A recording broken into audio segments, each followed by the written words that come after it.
Maximum اگر دیکھ لیا جائے تو 30 کروڑ سے زیادہ مسلمان ہندوستان میں بستے ہیں. ان 30 کروڑ مسلمانوں میں کتنے کروڑ لوگ زکات نکالتے ہوں گے؟ 25 کروڑ، 10 کروڑ. چلیے 10 کروڑ بھی نہیں مانتے آپ، 5 کروڑ مان لیجئے. چلیے 5 کے اوپر بھی اگر آپ مطمئن نہیں ہے تو 1 کروڑ مان لیجئے.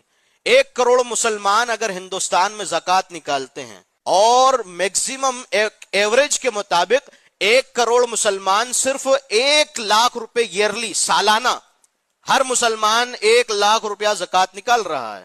اب بتائیے کہ ہندوستان کا مسلمان ہر سال کتنی زکات نکال رہا ہے؟ 1 لاکھ کروڑ کی زکات ہر سال ہندوستان کا مسلمان نکال رہا ہے. 1 لاکھ کروڑ کی زکات ہندوستان کا ہر سال مسلمان نکالتا ہے، اور صرف سسٹم کے نہیں ہونے کی وجہ سے، زکات کے نظام کا منظم نہیں ہونے کی وجہ سے یہ 1 لاکھ کروڑ کی زکات کھا پی کر برابر ہوتی جا رہی ہے، اور اس کا رزلٹ کوئی آپ کے سامنے نظر نہیں آ رہا. بتائیے اس 1 لاکھ کروڑ کی زکات کو اگر سسٹمیٹکلی منظم طریقے سے ہندوستان کا مسلمان استعمال کرتا، ہندوستان کی فائنینشیل منسٹری آپ کے سامنے آ کر ہاتھ جوڑتی کہ صاحب ہمیں بھی تھوڑی سی مدد دے دیجئے. ہاں، اس لیے کہ 1 لاکھ کروڑ کسے کہا جاتا ہے؟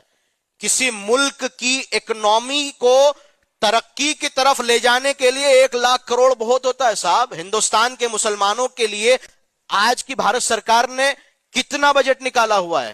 1 لاکھ کروڑ. ہمیں کسی سرکار سے مانگنے کی ضرورت نہیں پڑے. ہمارے خود کے کالجز ہو، سکولز ہو، ہاسپٹلز ہو، نہ جانے کتنی ترقیاتی چیزوں کو ہم خود اپنے مال سے کر سکتے ہیں.